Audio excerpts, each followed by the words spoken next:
Hi good morning. അപ്പോൾ ഇന്നത്തെ recipe എന്ന് പറയുന്നത് ഒരു സൈഡ് ഡിഷാണ് കേട്ടോ. നമ്മുടെ ചോറിൻ്റെ കൂടെ കഴിക്കാൻ പറ്റിയ നല്ലൊരു സൈഡ് ഡിഷ്. നമ്മൾ അധികം ഉണ്ടാക്കാത്തൊരു റെസിപ്പിയാണ് നമ്മുടെ വഴുതനങ്ങ തൈര് കറി.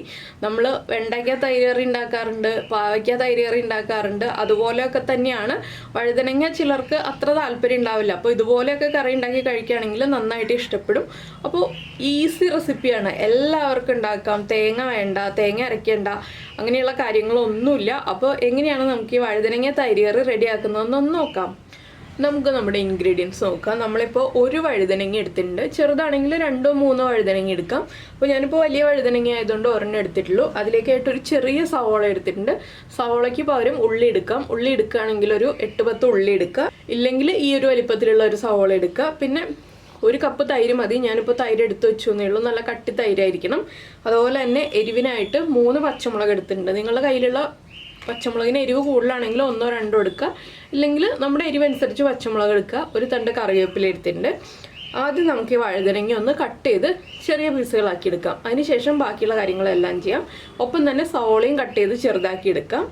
അപ്പോൾ നമ്മൾ നമ്മുടെ കറി റെഡിയാക്കാനായിട്ട് ഒരു പാൻ ചൂടാക്കാൻ വെച്ചിട്ടുണ്ട്. അതിലേക്ക് നമുക്ക് വെളിച്ചെണ്ണ ചേർക്കാം. ഒരുപാട് വെളിച്ചെണ്ണ ഒന്നും വേണ്ട, കുറച്ച് വെളിച്ചെണ്ണ മതി. ഇതിലേക്ക് നമുക്കൊരു 1/2 ടീസ്പൂൺ കടുക് ചേർത്ത് കൊടുക്കാം. ഒരു വഴുതനങ്ങ ആയതുകൊണ്ടാണ് ഞാൻ 1/2 ടീസ്പൂൺ കടുക് ചേർക്കുന്നത്. കടുക് ഒന്ന് പൊട്ടി തുടങ്ങട്ടെ. കടുക് പൊട്ടി കഴിയാറാവുമ്പോൾ തന്നെ നമുക്ക് 2 വറ്റൽമുളകും കൂടി ചേർത്ത് കൊടുക്കാം. ഇതിലേക്ക് നമ്മൾ കട്ട് ചെയ്ത് വെച്ചിരിക്കുന്ന സവോളയും അതുപോലെ തന്നെ സ്പ്ലിറ്റ് ചെയ്ത് വെച്ചിരിക്കുന്ന പച്ചമുളകും. ഞാൻ പച്ചമുളക് സ്പ്ലിറ്റ് ചെയ്താണ് ചേർക്കുന്നത്. ഉള്ളിയാണെങ്കിൽ നീളത്തിൽ കുറച്ച് തിക്നെസ്സോടുകൂടി കട്ട് ചെയ്തെടുക്കുക. ഇനി ഇതിലേക്ക് നമുക്ക് കറിവേപ്പിലയും ചേർക്കാം.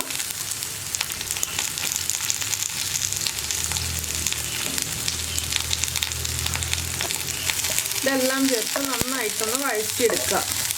സവോള ഒന്ന് ട്രാൻസ്പെറൻ്റ് ആയി വരുന്നത് വരെ നമ്മളൊന്ന് ഇളക്കി കൊടുക്കണം. ഒരുപാട് ഓവർ കുക്ക് ആവണ്ട, ബ്രൗൺ കളറൊന്നും ആവേണ്ട.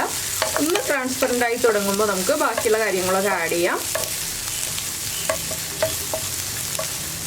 ഈ സമയത്ത് നമ്മൾ 1 കപ്പ് തൈര് എടുത്തിട്ട് ഒന്ന് മിക്സിയിൽ അടിച്ചു വയ്ക്കുക. അപ്പോൾ എന്താണെന്ന് വെച്ചിട്ടുണ്ടെങ്കിൽ കട്ടയൊക്കെ ഉടഞ്ഞ് കിട്ടും. ഇല്ലെങ്കിൽ നമ്മുടെ ഫോർക്ക് ഉപയോഗിച്ചൊന്ന് ബീറ്റ് ചെയ്ത് വയ്ക്കുക.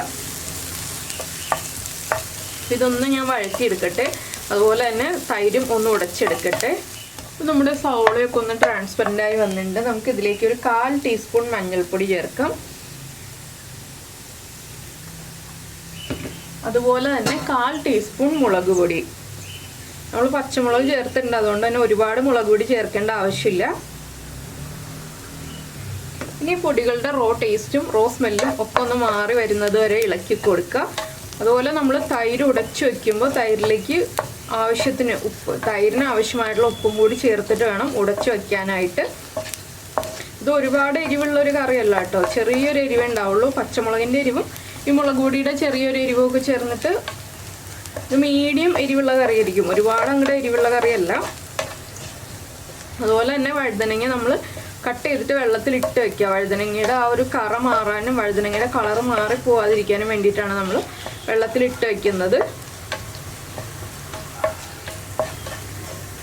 അപ്പോൾ നമ്മുടെ പൊടികളൊക്കെ ഒന്ന് കുക്കായി വന്നിട്ടുണ്ട്. നമുക്കിതിലേക്ക് നമ്മുടെ വഴുതനങ്ങ കട്ട് ചെയ്തത് ഇട്ട് കൊടുക്കാം.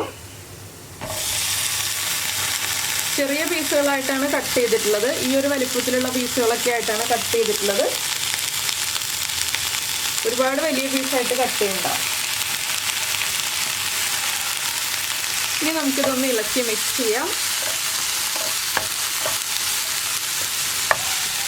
നമ്മൾ വഴുതനങ്ങ മെഴുക്കുവരട്ടി ഉണ്ടാക്കുന്ന പോലെ തന്നെ ഇനി നമ്മളിത് അടച്ചു വെച്ച് കുക്ക് ചെയ്യുക. ഉപ്പ് ഇപ്പോൾ ചേർക്കരുത്. വഴുതനങ്ങ ഒന്ന് കുക്കായി വന്നതിന് ശേഷം നമുക്ക് ഉപ്പ് ചേർക്കാം. ഇപ്പോൾ എല്ലാം ചേർത്ത് ഇളക്കി അടച്ചു വയ്ക്കുക. വെള്ളം ചേർക്കാതെ വേവിക്കണം എന്നുള്ളതാണ് നമ്മൾ ഏറ്റവും ഇമ്പോർട്ടൻ്റ് ആയിട്ട് ശ്രദ്ധിക്കേണ്ട ഒരു കാര്യം. വെള്ളം ഒട്ടും ചേർക്കരുത്. ആവിയിൽ കുക്കായി കിട്ടണം നമുക്ക്. അപ്പോൾ ഞാനിത് അടച്ചു വെച്ച് കുക്ക് ചെയ്തിട്ട് ഇടയ്ക്കിടയ്ക്ക് ഇളക്കി കൊടുക്കാം. അപ്പോൾ നമ്മുടെ വഴുതനങ്ങയൊക്കെ നന്നായിട്ട് കുക്കായി വന്നിട്ടുണ്ട്. നമുക്കിതിലേക്ക് ഉപ്പ് ചേർക്കാം.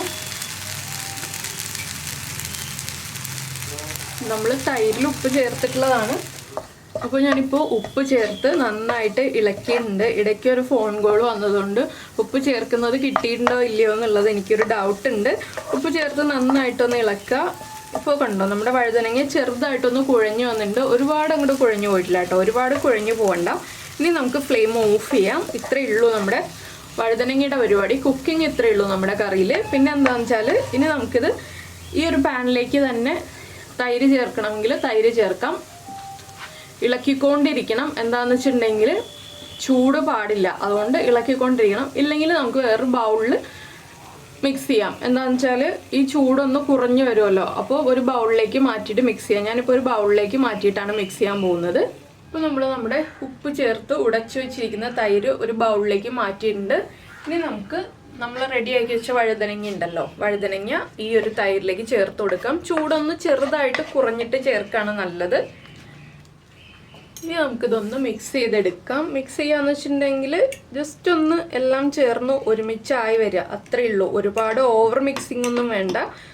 ഇനി നമുക്കിത് ഇപ്പോൾ തന്നെ കഴിക്കാം. സാധാരണ ഞാൻ ഉണ്ടാക്കുന്ന കറികൾക്കൊക്കെ ഞാൻ പറയാറുണ്ട് ചൂടോടെ കഴിക്കരുത്, ചൂട് മാറിയിട്ട് കഴിക്കുക, അപ്പോഴേ ടേസ്റ്റ് അറിയുള്ളൂ എന്നുള്ളത്. ഇപ്പോൾ കണ്ടോ നമ്മുടെ വഴുതനങ്ങ തൈര് കറി എളുപ്പത്തിൽ റെഡി ആയി കഴിഞ്ഞു. ചോറിൻ്റെ കൂടെ വളരെ നല്ലൊരു സൈഡ് ഡിഷാണ്. അപ്പോൾ നിങ്ങളെല്ലാവരും ഒന്ന് ട്രൈ ചെയ്ത് നോക്കുക. ട്രൈ ചെയ്ത് നോക്കിയിട്ട് ഇഷ്ടമായി കഴിഞ്ഞിട്ടുണ്ടെങ്കിൽ അഭിപ്രായം പറയാനും അതുപോലെ തന്നെ ലൈക്ക് ചെയ്യാനൊന്നും മറന്നു പോരുത് കേട്ടോ. ഇപ്പോൾ ഒന്ന് ടേസ്റ്റ് ചെയ്ത് നോക്കുക. ഇനി ഉപ്പ് കുറവാണെങ്കിൽ ഉപ്പ് ചേർത്ത് കൊടുക്കുക. എരിവ് കുറവാണെങ്കിൽ 1-2 പച്ചമുളക് ഒന്ന് സ്പ്ലിറ്റ് ചെയ്ത് ചേർത്ത് കൊടുക്കാം. എരിവൊക്കെ ഒരുപാടില്ലാത്ത കറിയാണെന്ന് ഞാൻ പറഞ്ഞല്ലോ, അതുകൊണ്ട് ഒരുപാട് എരിവ് നിങ്ങൾ പ്രതീക്ഷിക്കരുത്, ചെറിയൊരു എരിവ് പ്രതീക്ഷിക്കുക.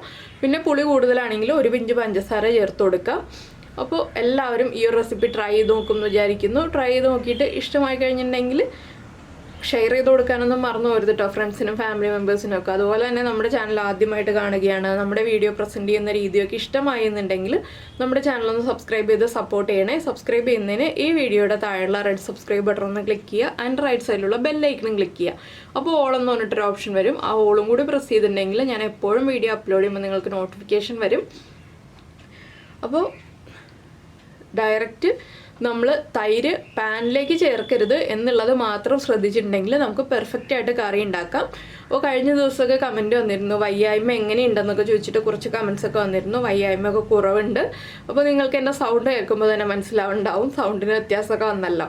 അപ്പോൾ എല്ലാവർക്കും ബെറ്റർ ആയിട്ടുണ്ട് കേട്ടോ. എല്ലാവരുടെയും ബുദ്ധിമുട്ടുകളൊക്കെ മാറി പുറത്തേക്ക് ഇറങ്ങാൻ പറ്റുന്ന ഒരു സിറ്റുവേഷനായി. അപ്പോൾ എന്തായാലും നമുക്ക് നമ്മുടെ അടുത്ത റെസിപ്പിയുമായിട്ട് അടുത്ത ദിവസം വീണ്ടും കാണാം.